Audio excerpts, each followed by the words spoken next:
नमस्कार साथियों, आप सभी बच्चों का एक बार फिर से स्वागत है रुचि बिहार क्लासेस में। प्यारे साथियों, जैसा कि आप सभी को मालूम है, 5 फरवरी 2026 को आप सभी का ज्योग्राफी का एग्जाम है। अब यहाँ से मेन टॉपिक स्टार्ट होगा, इसलिए आप सभी मेरी बातों को ध्यान से सुनिएगा।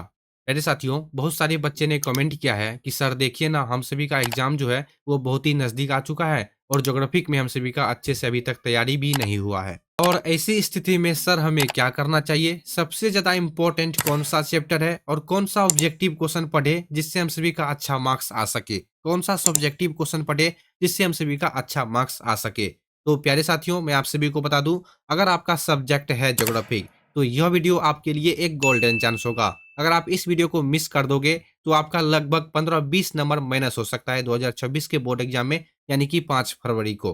प्यारे साथियों, आप सभी के जानकारी के लिए मैं बता दूं, थंबनेल यानी कि पोस्टर पे जो लिखा हुआ है इंपॉर्टेंट चैप्टर, आज की क्लास में मैं आप सभी को ज्योग्राफी का ऐसा 3 चैप्टर बताऊंगा जिनको पढ़ने से आप सब्जेक्टिव क्वेश्चन में, यानी कि 2026 के बोर्ड एग्जाम में सब्जेक्टिव क्वेश्चन में अच्छे अंक ला सकते हैं। और एक सबसे इंपॉर्टेंट बात, पूरे किताब से प्यारे बच्चों ध्यान से सुनिएगा, पूरे किताब से मैंने आप सभी के लिए 50 ऐसे ऑब्जेक्टिव क्वेश्चन निकाला है ज्योग्राफी का, जो कि 2026 बोर्ड एग्जाम के लिए बहुत ही ज्यादा इंपॉर्टेंट है। यानी कि 5 फरवरी को आप सभी को यहाँ से बहुत सारे प्रश्न देखने के लिए मिल जाएँगे। 50 क्वेश्चन कोई मामूली क्वेश्चन नहीं है, ठीक है? 50 क्वेश्चन नहीं दिखाऊँगा, लेकिन ये 50 ऑब्जेक्टिव क्वेश्चन प्यारे बच्चों पूरे किताब से मोस्ट इम्पोर्टेंट क्वेश्चन है। ध्यान से देखिएगा, आप सभी अपने दोस्तों के पास क्लास को शेयर भी कर दीजिएगा। हम सभी के पास ज़्यादा समय भी नहीं है, ठीक है? ये लगभग हम सभी के पास 1 महीना का समय है। हम सभी डायरेक्ट क्लास को शुरू करते हैं। आप सभी एक-एक क्वेश्चन को ध्यान से देख लीजिएगा, ठीक है?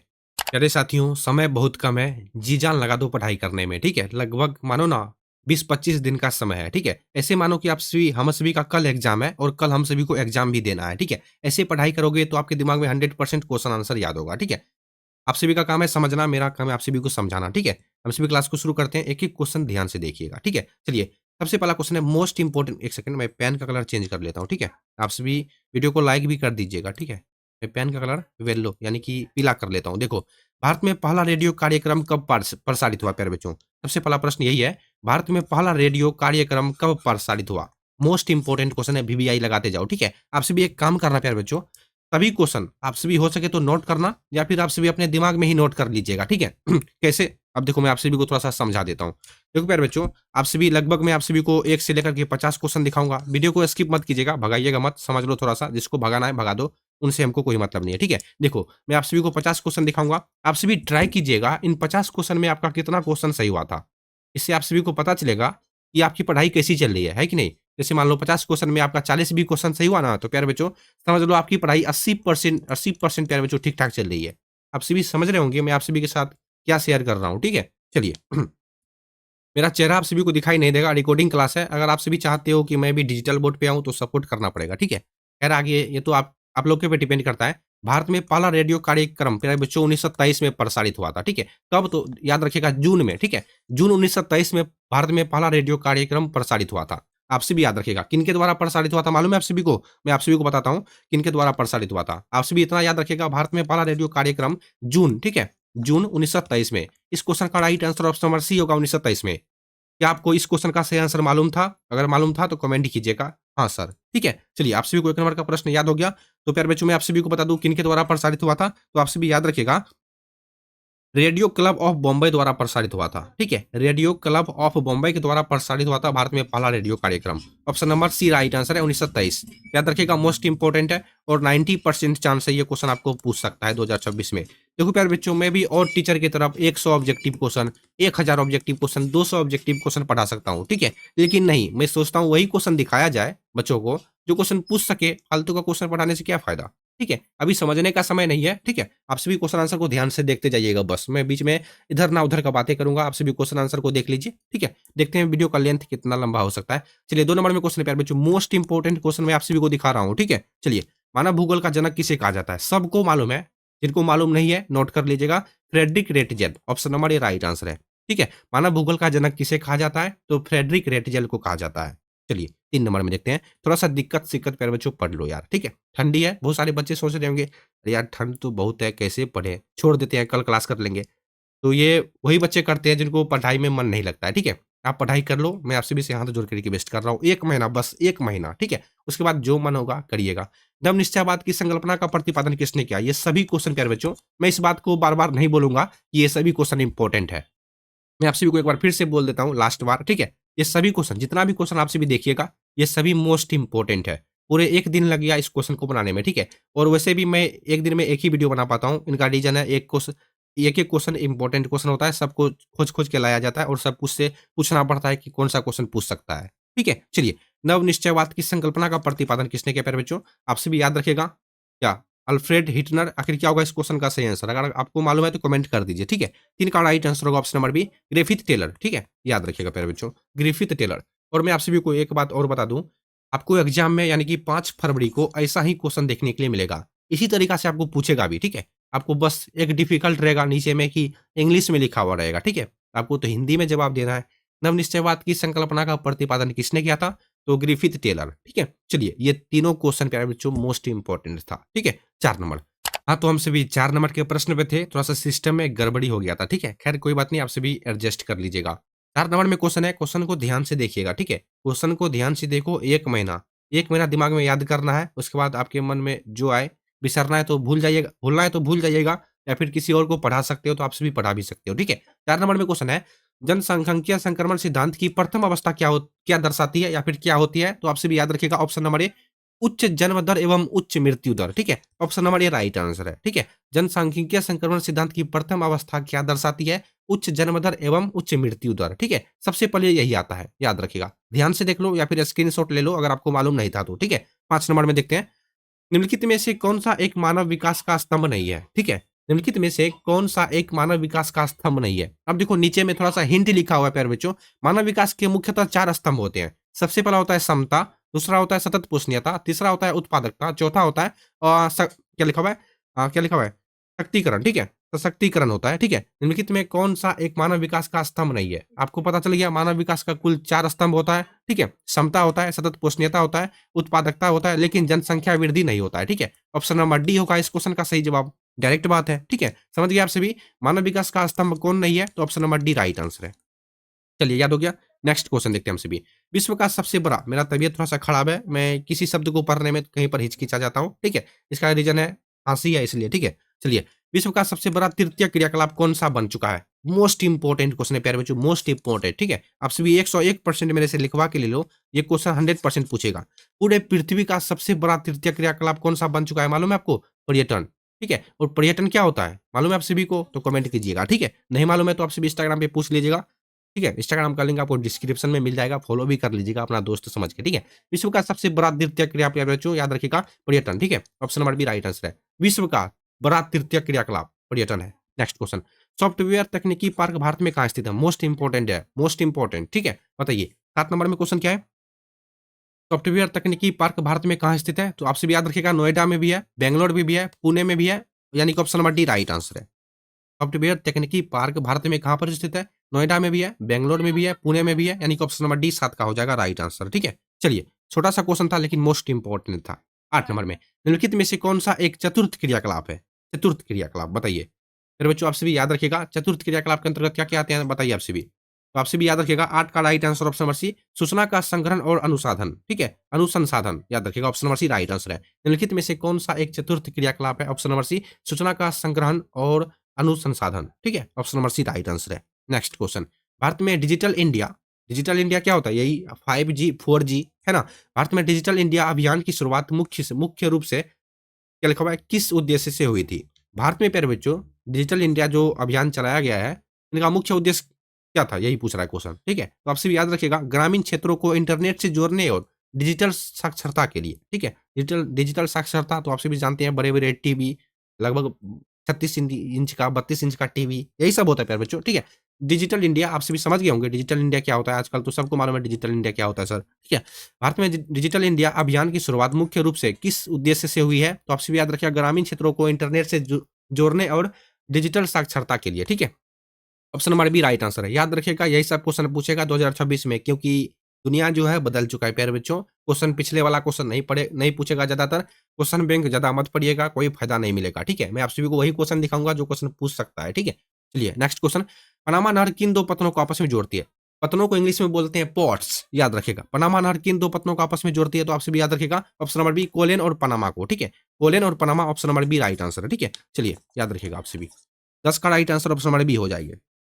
आपसे वीडियो को लाइक कर दीजिएगा, ठीक है। क्या लिखा हुआ है 11 नंबर में, राइन जलमार्ग, राइन जलमार्ग, ठीक है। क्वेश्चन को ध्यान से देख लो प्यारे बच्चों।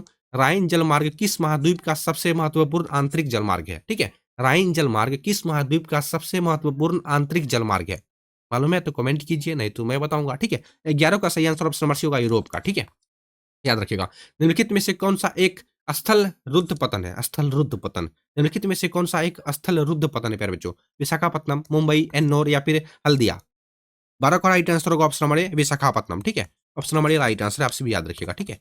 ऑप्शन नंबर ए हो जाएगा। क्वेश्चन को ध्यान से देखो, स्थल रुद्ध पतन तो विशाखापट्टनम, ठीक है। भारत में जनसंख्या विस्फोट की अवधि किसे माना जाता है, बताइए। भारत में देखो, भारत में जनसंख्या विस्फोट, विस्फोट मतलब ये ना समझता है कि बम फेंक दिया, ठीक है। विस्फोट मतलब ये नहीं होता है। देखो, इस क्वेश्चन का कहने का मतलब है, मैं आप सभी को समझा देता हूँ। 13 नंबर में क्वेश्चन का कहने का मतलब है, भारत में वो कौन सा समय था जब जो है मानव की जनसंख्या बढ़ गई थी। तो आप सभी याद रखिएगा, ये क्वेश्चन मोस्ट इंपॉर्टेंट है। 1951 से लेकर के 1981, ठीक है। Option number B right answer है।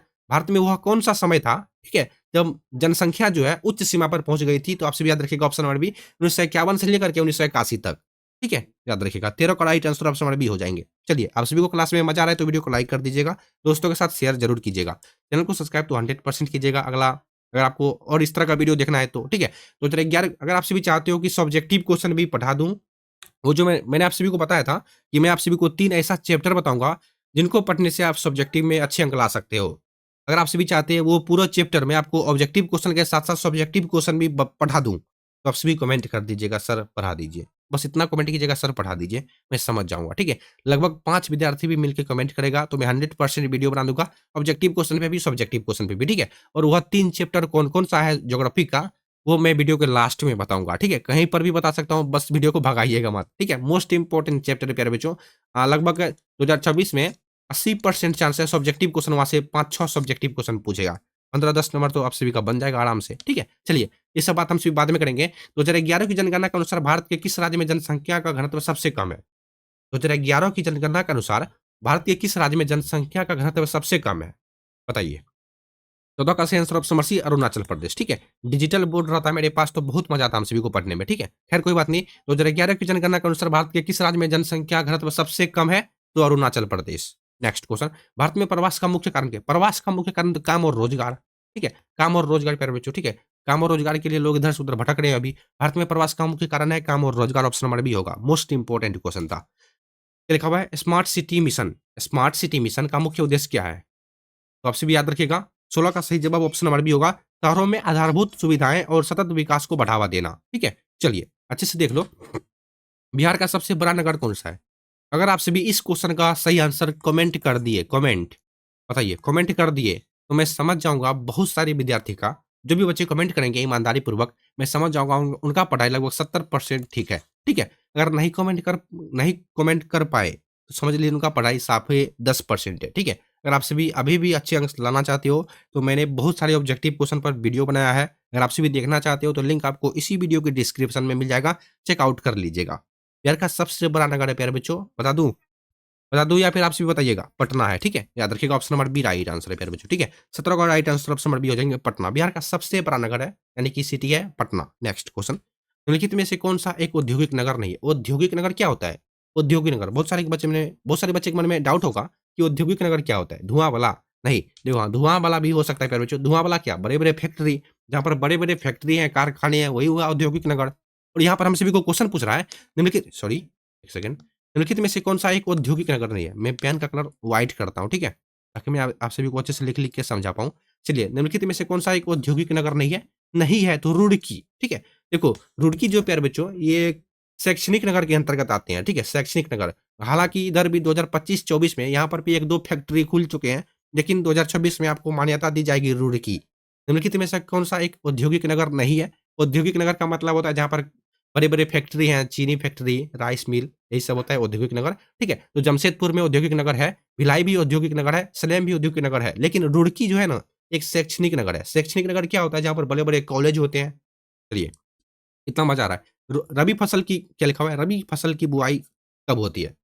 ठीक है, क्वेश्चन क्या है, रबी की फसल कब बोई जाती है या फिर रबी फसल की बुआई कब होती है। दोनों तरीका से आपको क्वेश्चन पूछ सकता है, आप कंफ्यूज मत होइएगा। मैं आपको थोड़ा सा एक्सप्लेन में बता देता हूँ, ठीक है। चलिए, रबी की फसल कब बोई जाती है या फिर रबी की फसल की बुआई कब होती है। देखो प्यारे बच्चों, रबी फसल के अंतर्गत क्या क्या आते हैं मालूम है आपको। गेहूं, यही चना वना यही सब आते हैं रबी फसल के अंतर्गत, ठीक है। अब देखो क्वेश्चन है, रबी की फसल कब बोई जाती है। आपसे भी याद रखिएगा, रबी की फसल जो है प्यारे बच्चों अक्टूबर से नवंबर के बीच बोई जाती है। इस क्वेश्चन का सही आंसर होगा ऑप्शन नंबर बी, अक्टूबर से नवंबर, ठीक है, 19 का। अब रबी की फसल काटी कब जाती है, कटाई कब होती है, तो सिंपल सा क्वेश्चन है, मार्च से अप्रैल के बीच। याद हो गया। नेक्स्ट क्वेश्चन, भारत में सर्वाधिक चावल उत्पादन राज्य कौन सा है। क्वेश्चन है 20 नंबर में, भारत में ऐसा कौन सा राज्य है जो सबसे ज्यादा चावल की खेती करता है। चावल ऐसा नहीं कि चावल तो खेती तो कोई नहीं करता है, धान की खेती करता है, ठीक है। भारत में सर्वाधिक चावल उत्पादन राज्य कौन सा है, बताइए। मोस्ट इंपॉर्टेंट है प्यारे बच्चों, यही सब क्वेश्चन पूछेगा, विश्वास करो आपसे भी, ठीक है। पश्चिम बंगाल, याद रखिएगा। भारत में एक ऐसा राज्य है पश्चिम बंगाल जो कि सबसे ज्यादा, ठीक है, सबसे ज्यादा चावल की खेती करता है। ऑप्शन नंबर सी होगा राइट आंसर, ठीक है। वीडियो को लाइक कर दीजिएगा फटाफट, ठीक है। 21, शुष्क कृषि में निम्नलिखित में कौन सी फसल नहीं बोई जाती है, तो गन्ना, ठीक है। शुष्क कृषि में गन्ना कभी भी नहीं बोई जा सकती है, ठीक है। नीली क्रांति, नीली क्रांति का संबंध किससे है, मोस्ट इंपोर्टेंट है। लेकिन देखो आप सभी के मन में क्वेश्चन होगा, नीली क्रांति की शायद नील की खेती, ये नहीं होगा प्यारे बच्चों, ठीक है। नील की खेती से नहीं यहाँ पर संबंध है। देखो नीली नीली क्रांति का संबंध किससे है, तो आप सभी याद रखिएगा, नीली क्रांति, नीली क्या हो सकता है। ऑप्शन देखो, ऑप्शन में क्या लिखा हुआ है, दूध उत्पादन, मत्स्य यानी कि मछली पालन, या फिर तिलहन उत्पादन, या फिर खाद्यान्न उत्पादन, ठीक है। नीली, नीली क्या हो सकता है, यानी जल समुंदर हो सकता है, तो नीला होता है ना, तो आपसे भी याद रखिएगा मछली। ऑप्शन नंबर बी और बी राइट आंसर है। ट्रिक से याद करो, ट्रिक से। नीली क्रांति का संबंध है मत्स्य यानी कि मछली पालन, ऑप्शन नंबर बी। याद हो रहा है कि नहीं। 23, भारत में जल अधिनियम, मोस्ट इंपोर्टेंट, भारत में जल अधिनियम किस वर्ष लागू किया गया, मालूम है तो कमेंट कर दीजिए, ठीक है। भारत में जल अधिनियम किस वर्ष लागू किया गया, तो इसका सही आंसर होगा ऑप्शन नंबर बी, 1974 को प्यारे बच्चों, ठीक है। फटाफट आपसे भी याद कर लो, जिस क्वेश्चन का सही आंसर आपको मालूम नहीं है स्क्रीनशॉट ले लो, ठीक है। भारत में जल अधिनियम किस वर्ष लागू किया गया, तो 1974 में, ठीक है। ऑप्शन नंबर बी होगा सही आंसर, ठीक है। चलिए, मैं पानी पी लो तो थोड़ा था आपसे भी, तब तक वीडियो को लाइक कर दीजिएगा, ठीक है। तबीयत भी थोड़ा सा खराब है। हम्म, चलिए फिर 24 नंबर में देखते हैं, हीराकुंड परियोजना किस राज्य में स्थित है। मैं ऐसा नहीं कि मैं आप सभी के लिए बवंडर क्लास लाऊँगा, 1000 ऑब्जेक्टिव क्वेश्चन दिखाऊँगा, ये मेरे बस की बात नहीं है, ठीक है? मेरे पास डिजिटल बोर्ड नहीं है, मेरे पास उतना सेटअप नहीं है कि मैं आप सभी को 1000 क्वेश्चन दिखा सकूँ। मेरे पास उतना टीम वर्क भी नहीं है, 1-2 टीम वर्क है। जो क्वेश्चन बनाता है, कोई वीडियो एडिट करता है, मैं तो पढ़ाता हूँ, बस यही होता है, ठीक है? खैर छोड़ो, हीराकुंड परियोजना किस राज्य में स्थित है, बताइए? हीराकुंड परियोजना, सिंपल सा क्वेश्चन लेकिन मोस्ट इम्पोर्टेंट है यार, भरोसा करो मेरे ऊपर। हीराकुंड परियोजना किस राज्य में स्थित है? 24 का सही आंसर होगा ऑप्शन नंबर बी, उड़ीसा में, ठीक है? याद रखिएगा। अब डायरेक्ट मैं आप सभी को थोड़ा-सा फास्ट बोल रहा हूँ, ठीक है? देखो, तांबा उत्पादन का मुख्य उद्देश्य, सॉरी, तांबा उत्पादन का मुख्य क्षेत्र, खेतड़ी किस राज्य में है? तांबा उत्पादन का एक मुख्य क्षेत्र पे जो खेतड़ी, वो पूछ रहा है आप सभी को किस राज्य में है? यही क्वेश्चन पूछ रहा है आप सभी को। झारखंड में है, राजस्थान में है, या फिर कर्नाटक या फिर महाराष्ट्र? मालूम है तो कमेंट करो, ठीक है? 25 का सही आंसर ऑप्शन नंबर बी होगा राजस्थान प्यारे बच्चों, ठीक है? तांबा उत्पादन का मुख्य क्षेत्र है खेतड़ी, वो किस राज्य में है? तो राजस्थान में है, ठीक है? नेक्स्ट, बेलाडीला लो अयस्क खान किस राज्य में स्थित है? मोस्ट इंपोर्टेंट है ये सभी क्वेश्चन। बेलाडीला लो अयस्क खान किस राज्य में स्थित है? 24 का सही आंसर होगा ऑप्शन नंबर बी, छत्तीसगढ़ में, ठीक है? ऑप्शन नंबर बी होगा सही आंसर। 27, भारत में नवीकरणीय ऊर्जा का सबसे बड़ा स्रोत कौन-सा बन रहा है? भारत में नवीकरणीय ऊर्जा का सबसे बड़ा स्रोत कौन-सा बन रहा है? बताइए, कोयला, सौर ऊर्जा, या फिर परमाणु ऊर्जा, या फिर प्राकृतिक गैस? बहुत सारे बच्चे कन्फ्यूज़ हो जाएँगे इस क्वेश्चन का सही आंसर कमेंट करने में, ठीक है? कमेंट कर दो अगर आपको जानकारी है तो। जी, 27 का सही आंसर ऑप्शन नंबर बी होगा प्यारे बच्चों, सौर ऊर्जा, ठीक है? सौर ऊर्जा भारत में नवीकरणीय ऊर्जा का सबसे बड़ा स्रोत बन रहा है, ठीक है? याद रखिएगा, 2026 का ये नया क्वेश्चन है। मुंबई हाई किसके लिए प्रसिद्ध है? मुंबई हाई किसके लिए प्रसिद्ध है प्यारे बच्चों? पेट्रोलियम के लिए, ठीक है? याद रखिएगा ऑप्शन नंबर सी। 28 का राइट आंसर होगा ऑप्शन नंबर सी। 29, किस राज्य को भारत का चीनी का कटोरा कहा जाता है? कटोरा, कटोरा। किस राज्य को भारत का चीनी का कटोरा कहा जाता है? 29 का सही आंसर होगा ऑप्शन नंबर सी, उत्तर प्रदेश को, ठीक है? चीनी का कटोरा किसे कहा जाता है? तो उत्तर प्रदेश को कहा जाता है। भारत का पहला आधुनिक सूती वस्त्र ये तो 100% पूछेगा, ठीक है? मुंबई में। भारत का पहला आधुनिक सूती वस्त्र कारखाना कहाँ पर स्थापित किया गया? तो मुंबई में किया गया था। विजयनगर इस्पात केंद्र किस राज्य में स्थित है? ये सभी क्वेश्चन यार एक बार लगभग तभी से 15-20 बार बक चुका हूँ इस बात को। ये सभी क्वेश्चन मोस्ट इंपोर्टेंट है। विजयनगर इस्पात केंद्र किस राज्य में स्थित है? फटाफट कमेंट करो। इस क्वेश्चन का सही आंसर जितने बच्चे को नहीं मालूम है याद रखिए, कर्नाटक में स्थित है, ठीक है? 31 का right answer option number C, Karnataka में, ठीक है? नेक्स्ट क्वेश्चन, स्वर्णिम चतुर्भुज महामार्ग किन 4 महानगरों को आपस में जोड़ता है? या फिर आप सभी को ये क्वेश्चन ऐसे पूछेगा, स्वर्णिम चतुर्भुज मार्ग किन 4 महानगरों को आपस में जोड़ती है? मोस्ट इंपोर्टेंट है यार, मोस्ट इंपोर्टेंट है। आप सभी याद रखिएगा, दिल्ली, मुंबई, चेन्नई, कोलकाता। ऑप्शन हमारा ये राइट आंसर है, ठीक है। बात इसका उत्तर दक्षिण गलियारा किन 2 शहरों को जोड़ता है? उत्तर दक्षिण, जैसे ही उत्तर दक्षिण बोले, उत्तर दक्षिण जैसे बोले तो श्रीनगर को कन्याकुमारी से, ठीक है। उत्तर दक्षिण Srinagar Kanyakumari, option number B. Option number B, Srinagar से कन्याकुमारी। नेक्स्ट, भारत में पहला रेडियो रिपोर्ट कब हुई थी? 1 नंबर का जो क्वेश्चन था और ये जो क्वेश्चन है, दोनों अलग-अलग क्वेश्चन है, ठीक है। भारत में पहली रेडियो रिपोर्ट कब हुई थी? यही क्वेश्चन पूछ रहा है 34 नंबर में, यानी कि 34 नंबर में। तो इस क्वेश्चन का सही आंसर ऑप्शन नंबर बी 1927 होगा, ठीक है। एक सेकंड मैं लिख देता हूँ, आप सभी को समझ में अच्छे से आ जाएगा, ठीक है। ऑप्शन नंबर सी, भारत में पहली रेडियो रिपोर्ट कब हुई थी? 1927 में। नेक्स्ट, भारत का सबसे गहरा और सुरक्षित बंदरगाह कौन सा है? भारत का सबसे गहरा और सुरक्षित बंदरगाह कौन सा है प्यारे बच्चों? 35 का राइट आंसर होगा ऑप्शन नंबर बी, विशाखापट्टनम, ठीक है। Option number B right answer है। नेक्स्ट, जवाहरलाल नेहरू पतन, जिसे हम शॉर्ट में JNPT के नाम से जानते हैं, वो कहाँ पर स्थित है? चेन्नई, कोच्चि या फिर मुंबई या फिर कोलकाता? 36 का सही answer option number C, Mumbai में स्थित है, ठीक है। 36 का राइट आंसर क्या होगा? सी होगा। प्रदूषण का सबसे खतरनाक प्रकार कौन सा है जो अदृश्य है? देखो, क्वेश्चन तो है इंपॉर्टेंट, लेकिन क्वेश्चन को थोड़ा सा इन्हें बोलते हैं कि तुम अपना मुंह उधर कर लो, वही क्वेश्चन में किया है, ठीक है। मोस्ट इंपॉर्टेंट है, 2026 का नया क्वेश्चन है। प्रदूषण का सबसे खतरनाक प्रकार कौन सा है? क्वेश्चन को देखो थोड़ा सा घुमा दिया है, ठीक है। जो अदृश्य है, अदृश्य का मतलब क्या होता है? जो दिखाई नहीं देता है, यही ना हुआ, ठीक है। जैसे हवा हो गया। प्रदूषण का सबसे खतरनाक प्रकार कौन सा है प्यारे बच्चों, जो अदृश्य है? बताइए। तो रेडियोधर्मी प्रदूषण, ठीक है। रेडियोधर्मी प्रदूषण, आप सभी याद रखिएगा, option number C right answer है, ठीक है। वायु प्रदूषण, आप सभी ये भी कमेंट करोगे सर वायु प्रदूषण भी तो दिखाई नहीं देता है। अरे यार, जो फैक्ट्री से बड़े-बड़े धुइयाँ निकलती है, वो काला-काला, वो तो आपको दिखाई देता है ना, वही हुआ, ठीक है। और जल प्रदूषण, जो कचरा-वचरा डालते हैं जल में, वो हो गया जल प्रदूषण। तो रेडियोधर्मी, जो गाना-वाना बजता है, जो हॉर्न मारते हैं, हॉर्न जो मारा जाता है गाड़ी से, क्या आपको वो दिखाई देता है? नहीं दिखाई देता, बस सुनाई देता है। इस क्वेश्चन का सही आंसर ऑप्शन नंबर सी होगा, रेडियोधर्मी प्रदूषण। चलिए 38 नंबर, नमामि गंगे का कार्यक्रम का मुख्य उद्देश्य क्या है?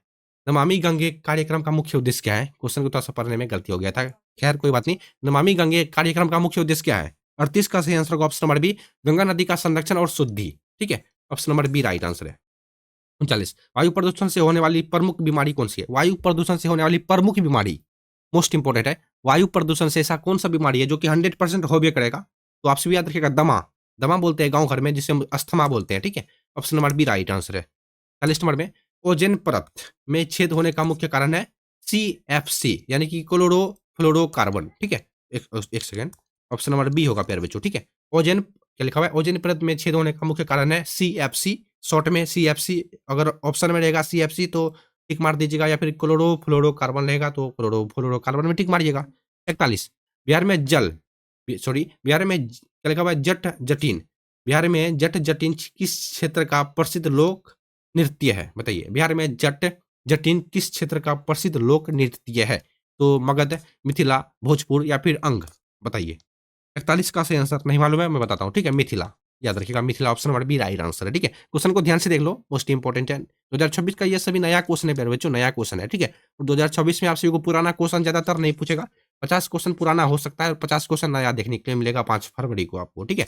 विश्वास नहीं हो रहा है तो जाओ, मेरे को क्या है, ठीक है। भारत के किस राज्य में बांस ड्रिप सिंचाई प्रणाली प्रसिद्ध है? ये क्वेश्चन आप सभी को ऐसे भी पूछेगा, पानी पीने दो। सबसे पहले आप सभी ये बताओ, 42 नंबर तक का क्वेश्चन हम सभी अभी तक देख चुके हैं, ठीक है। 42 क्वेश्चन में आप सभी का कितना क्वेश्चन सही हुआ है? ईमानदारी पूर्वक बताओ, 42 क्वेश्चन में आपका लगभग 35 भी क्वेश्चन सही हुआ कि नहीं? नहीं हुआ है तो प्यारे बच्चों फिर से पढ़ाई करो, और जितना भी वीडियो इनसे पहले है, दिखाया गया है, पढ़ाया गया है, आप उनको एक बार चेकआउट करो, सभी वीडियो को अच्छे से देखो, ठीक है। मैं आप सभी को सिर्फ समझा सकता हूँ, निर्णय दे सकता हूँ, सही रास्ते पे चलना कैसे है वो भी बता सकता हूँ, ठीक है। भारत के किस राज्य में बांस ड्रिप सिंचाई प्रसिद्ध है? बांस ड्रिप सिंचाई ये दोनों तरीका से पूछेगा। भारत के किस राज्य में बांस ड्रिप सिंचाई नाली प्रसिद्ध है? तो आप सभी याद रखिएगा, 42 का जो है ना, 42 का सही आंसर होगा ऑप्शन नंबर बी, मेघालय में, ठीक है। Option number B right answer है। भारत के किस राज्य में बांस ड्रिप सिंचाई प्रसिद्ध है? तो मेघालय में प्रसिद्ध है। वहाँ पर उस तरीके से खेती किया जाता है, ठीक है। चलिए याद रखिएगा, 42 का सही आंसर ऑप्शन नंबर बी होगा। 43, निम्नलिखित में से कौन सा एक क्या लिखा हुआ है? फुट लूट, ठीक है। फुटलूच उद्योग है, ठीक है, उद्योग है। नया जो क्वेश्चन है ना, इसलिए क्वेश्चन को पढ़ने में थोड़ा सा मिस्टेक हो रहा है। निम्नलिखित में से कौन सा एक फुटलूज उद्योग है? फुटलूज उद्योग, बताइए। फुटलॉस उद्योग, फुटलॉस, इंग्लिश में लिखा हुआ है फुट लॉस, हिंदी में लिखा हुआ है फुट लूज। तो 43 का सही answer option number C, electronics, ठीक है। Option number C right answer है। फुटलोज, शायद डिब्बा पे लिखा होगा फुटलोज, ठीक है। Option number C right answer होगा इलेक्ट्रॉनिक्स। नेक्स्ट, विश्व का सबसे बड़ा दुग्ध, ठीक है, यानी कि मिल्क। ज्योग्राफी में इसको दुग्ध लिखा जाता है, हिंदी में दूध लिखा जाता है, ज्योग्राफी में दुग्ध यानी कि इंग्लिश में मिल्क। उत्पादन देश कौन सा है? तो भारत। प्यारे बच्चों, ये सब क्वेश्चन भी है, ठीक है। विश्व का सबसे बड़ा दुग्ध उत्पादक देश कौन सा है? भारत में सबसे ज्यादा दूध मतलब पशुओं के द्वारा निकाला जाता है। नेक्स्ट क्वेश्चन, दक्षिण भारत में सर्वाधिक गन्ना उत्पादन राज्य कौन सा है? दक्षिण भारत में सर्वाधिक गन्ना उत्पादक राज्य कौन सा है प्यारे बच्चों? आंध्र प्रदेश, कर्नाटक, तमिलनाडु या फिर महाराष्ट्र? 45 का सही आंसर होगा ऑप्शन नंबर डी, महाराष्ट्र, ठीक है। याद रखिएगा, दक्षिण भारत में सर्वाधिक गन्ना उत्पादक राज्य कौन सा है? महाराष्ट्र है। भारत में वायु परिवहन का राष्ट्रीयकरण किस वर्ष हुआ था? भारत में वायु परिवहन का राष्ट्रीयकरण जो है ना, आपसे भी याद रखिएगा, 1953 में, ठीक है, 1953 में हुआ था। 46 का सही आंसर ऑप्शन नंबर सी होगा। चलिए, कोयले के उत्पादन में भारत का कौन सा राज्य प्रथम स्थान पर है 2024-25 के अनुसार? देखो, ये भी क्वेश्चन है ना, मैंने आपसे को एक क्वेश्चन और बताया था, जो मुंह उधर थोड़ा सा घुमा लिया, मुंह फेर लिया है। ठीक उसी तरीके से 47 नंबर में भी क्वेश्चन पूछ रहा है, कोयले के उत्पादन में भारत का कौन सा राज्य प्रथम स्थान पर है 2024-25 के अनुसार? ऐसा नहीं कि पहले की बात है, 2024-25 के अनुसार प्यारे बच्चों। बहुत सारे बच्चे कंफ्यूज हो जाएंगे, बहुत सारे टीचर भी कंफ्यूज हो जाएंगे, ठीक है। अगर आपको मालूम है तो कमेंट कर दो, अनटेकरी पर से 150 झटा मारो, ठीक है। 47 का सही आंसर ऑप्शन नंबर ए होगा, छत्तीसगढ़, ठीक है। 2024-25 के अनुसार जो है ना, भारत में सबसे ज्यादा कोयला कौन उगाता है? तो छत्तीसगढ़ उगाता है, ठीक है। वहां पर आपको देखने के लिए ज्यादा मिलेगा। 47 का राइट आंसर ऑप्शन नंबर ए हो जाएगा। अच्छे से स्क्रीनशॉट ले लो, 100% ये सब क्वेश्चन आपको देखने के लिए मिल जाएगा, ठीक है। 100% तो कोई नहीं जानता कि कौन सा क्वेश्चन पूछेगा, ठीक है। लेकिन अनुभव, एक अनुमान लगाया जाता है कि किस तरीका का क्वेश्चन पूछा जा सकता है, ठीक है। पिछले क्वेश्चन आंसर को देख करके, पिछले क्वेश्चन आंसर को देख करके। 48, निम्नलिखित में से कौन सा एक पर्यावरण पर्यावरण प्रदूषण का मानव जनित कारण है? निम्नलिखित में से कौन सा, देखो मैं आप सभी को बता देता हूँ, समझा भी देता हूँ। चारों को जो ऑप्शन है, इनमें से कौन सा एक ऑप्शन है जो कि मानव के द्वारा प्रदूषित किया जाता है? यही क्वेश्चन पूछ रहा है, ठीक है। क्वेश्चन को पढ़ लेना, मैंने आप सभी को समझा दिया क्वेश्चन का मतलब क्या था, ठीक है। मानव के द्वारा प्रदूषित करने वाला सबसे एक कारण है, आप सभी याद रखिएगा। बताइए क्या होगा? 48 का सही आंसर ऑप्शन नंबर बी होगा, औद्योगिकरण प्यारे बच्चों, ठीक है। औद्योगिकरण वही बड़े बड़े फैक्ट्री हो गया, ठीक है। औद्योगिकरण मैंने आप सभी को बताया भी था, बड़े बड़े फैक्ट्री, नदी में ही कचरा वचरा फेंकना, यही है मानव के द्वारा प्रदूषण फैलाना, ठीक है। ऑप्शन नंबर बी होगा, औद्योगिकरण। 49 नंबर में मेगालोपोलिस शब्द का प्रयोग सबसे पहले किसने किया था? मेगालोपोलिस शब्द का प्रयोग सबसे पहले किसने किया था?